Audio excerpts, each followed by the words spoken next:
Guys, I took my 6-month-old on an airplane.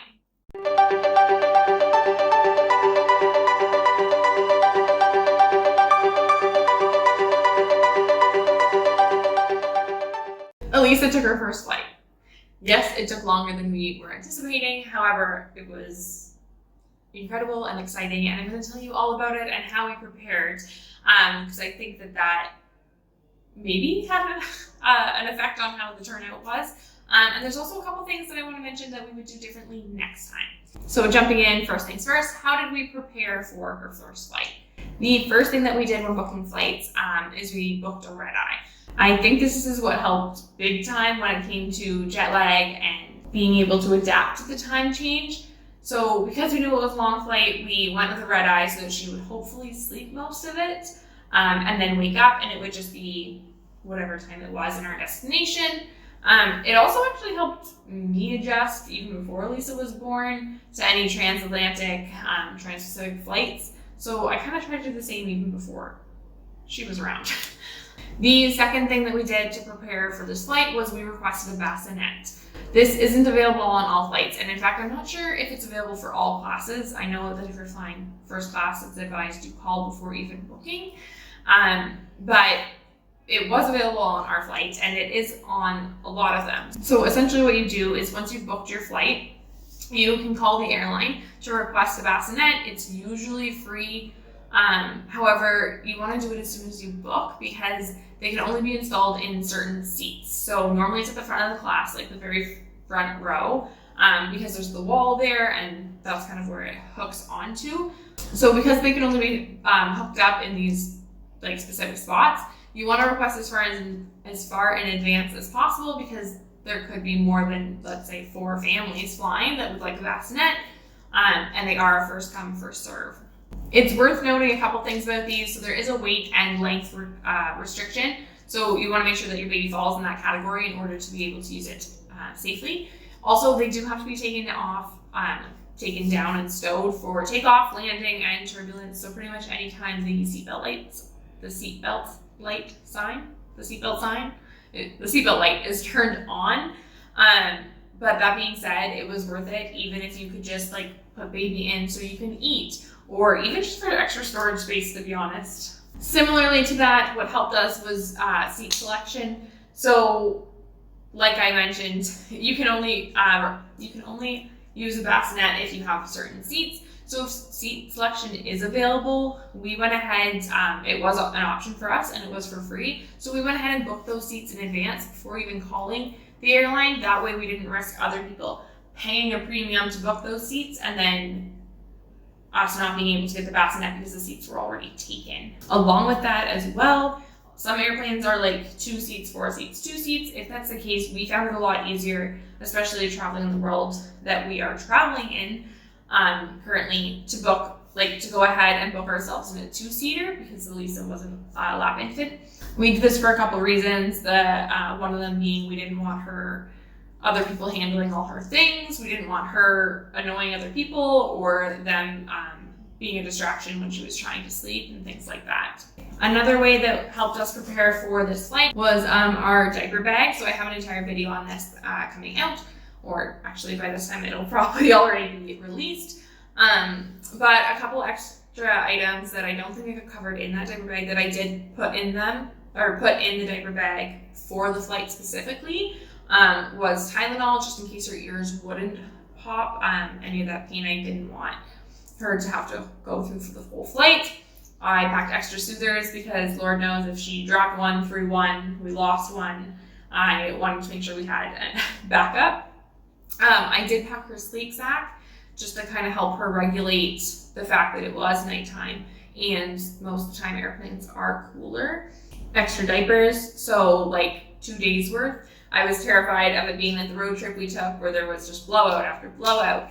So I made sure we had tons of diapers and along with that extra outfits, especially different layers because often the airplanes are cold. So I wanted to make sure that we packed like a sleeper, extra socks, and then I also packed some food pouches, which we don't use at home. So the next items, I guess technically it's 2, that were super helpful, that were thought through before flying again, are the stroller versus baby carrier.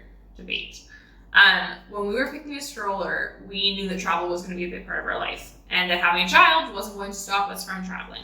We also thought, pre-pandemic, that we'd be solo traveling a lot with her, so aka me and Elisa, or my husband and Elisa, but without the other adult. So we wanted a stroller that could come all the way to the plane with us, that we didn't have to risk getting broken or getting lost, and that we could easily transport through the airport, again, just one of us with the child. Which is why we went with the Baby Zen Yo-Yo. Again, you can find a lot more details about this in the video I'll link here. However, yeah, it was super helpful getting through the airport in general, but also getting through security, it was easier. But that being said, we also brought our baby carrier, because getting on and off the airplane, like obviously we didn't want to be pushing the stroller as well as all our carry-on items, the diaper bag, all that. So we did pack the stroller up to go in the overhead compartment, and then it was super easy to have Elisa in the baby carrier to walk down the aisles of the airplane. Getting off of the airplane, it was easier to put her in there, so I had both hands free to be pushing things. I am in love with our baby carrier. Again, it's in the same video as the Baby Zen Yo-Yo, the details of all of it, but we had pockets for like our passports, my wallet, an extra diaper, things like that. It was very helpful. And the last thing that I think helped, this was kind of like unintentionally helped prepare Elisa for the flight, but it was a sound machine versus like airplane noise. So when Elisa was first born, all three of us lived in a studio apartment. We didn't think a sound machine was necessary. We made enough noise while she was sleeping. However, when our situation changed and we found that she was napping and going to bed in a quiet room, then we would go in to go to bed ourselves and she would wake up from the noise. We did go ahead and get a sound machine. And I think that sleeping with the sound machine helped her adapt better to sleeping with all the noise on the airplane, because we hadn't tiptoed around when she was sleeping. So even when there were other babies crying on our flight, she slept through it because she was just used to the noise. And there is a lot of noise on airplanes. Beyond the sound of the engine and whatnot, depending on where you're sitting, there's the sound of the pilot coming on the intercom, the sound of the flight attendants, other people talking, other babies crying, other babies laughing, other people like there's just so many different noises. So going on to, that's how we prepared for our flight. Now, how did it actually go? It's kind of like dream versus reality. First off, security. Security was a bit of a hot mess, to be honest. And it wasn't even like in the ways that I expected it to be. So everyone just kind of assumed that we had already flown with a baby before. And I'm not sure if we just looked like pros, had all the right things. But just no one really explained to me how it worked. Like I thought we could leave her blanket in the stroller because it was just a blanket. I thought she could stay sitting in the stroller and just be pushed through the like the scanner and whatnot. But no, that's not the case. And so we were kind of like a hot mess trying to deal with all the camera gear out to get swabbed and scanned, all the baby stuff. But luckily, to be honest, it wasn't too bad because there's not a lot of people traveling at this point in time. So I'm kind of glad about that. The next thing is for boarding the plane. How did that go? Incredible. So nice. Incredible to be able to board priority. You get first access to the overhead bins, which was super helpful considering we have the stroller on top of all of our carry-on stuff and the diaper bag, and all that. But they don't give you additional overhead space, even though you're allowed all those things. So being able to board priority definitely helped because you can actually put them all up there before other people start filling it up. It also gave us more time to kind of get her toys out and wipe everything down, etc. Next up in the flying process would be takeoff. So we flew Air France, and the rules for takeoff with an infant was that they had a seatbelt extender for the lap child, so it kind of loops around your seatbelt and then makes another seatbelt for them. Alicia didn't seem to mind this at all, and to be honest, she fell asleep on both our flights before we even took off. Yeah, the pressure didn't seem to bother her at all as she was sleeping through it. And once we were up in the air and the seatbelt line was sign was turned off, we just kind of loosened her seatbelt a little bit to get her in a more comfortable sleeping position.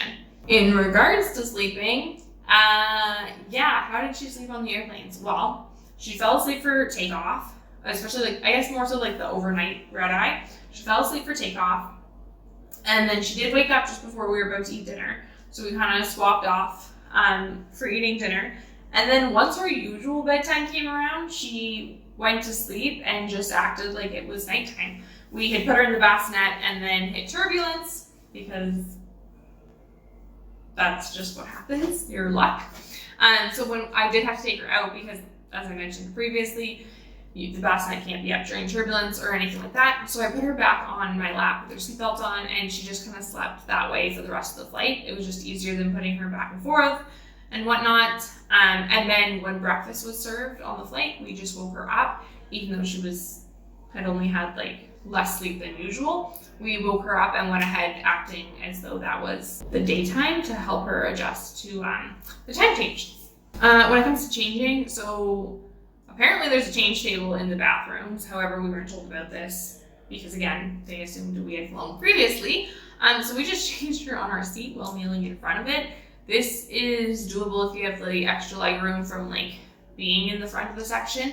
Landing was not as smooth as takeoff. She was wide awake for both of them and did fuss a little bit, but it was something that quickly went away. Either I think the first time we used a soother, and the second time we just comfort nursed, but within minutes, and it was back to normal, happy Elisa.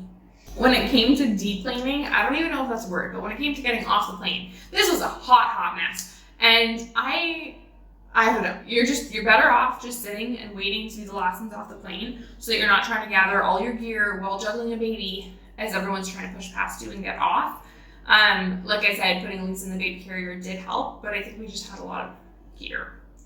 Our layover in France went surprisingly well. It was definitely harder on us as adults than it was on her. I just kind of to make up for the lack of sleep the night before, because we tried to adjust her to daytime, I just let her nap longer. I didn't cap her naps. And when she was awake, we tried to stay near the window so she could see the daylight and watch the planes take off, and just readjust that it wasn't nighttime, it was now daytime. Jet lag, like I said, she didn't really seem to be affected much.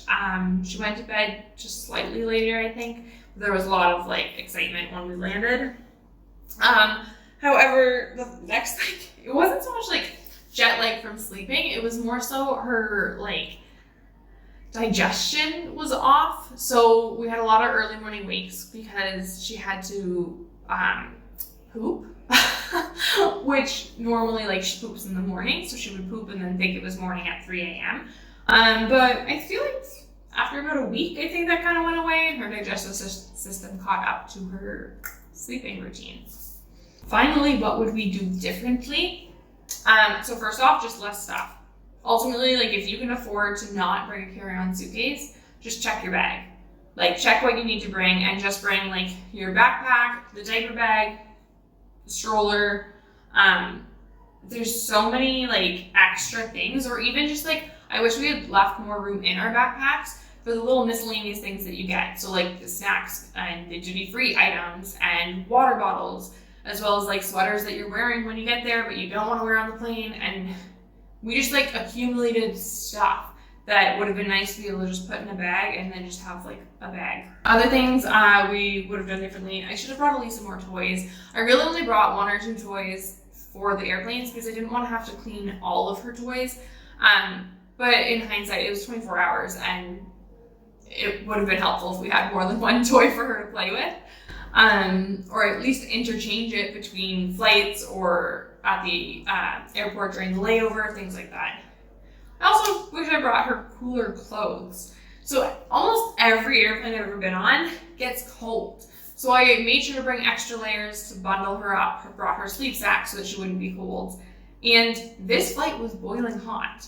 So yeah, I ended up, she was just in a onesie because it was so warm on the flight. So I wish I had brought cooler clothes, a t-shirt, things like that. 2 last things that I wish we had done differently would be more food for us. So Elisa had food on tap per se. Don't know how else to put that. But I wish I brought more food for myself. We were given a dinner and a breakfast on the plane. However, despite my best efforts for trying to pre-order a dairy-free meal, that's not what I was given. It's not a life or death matter, but it definitely would have made the trip more enjoyable if I wasn't in like discomfort or pain. And that could have been avoided by just bringing food that I knew I could eat with me. And the last thing are baby disinfectant wipes. So we brought hand sanitizer, we brought hand sanitizer wipes, but I wish we had brought a couple like baby disinfectant wipes that we could have cleaned her toy with in between flights and her stroller, and just constantly putting things in her mouth. So next time I'll be sure to bring those. That's about it for this video. If you have any other questions about how our flight went, how to prepare, things like that, do leave them down below. If you did like this video, give it a thumbs up because it really does support my channel, as well as liking, sharing, commenting, all that jazz. Thank you guys so much for watching. And remember, life is what happens between the plans that you make. Bye guys.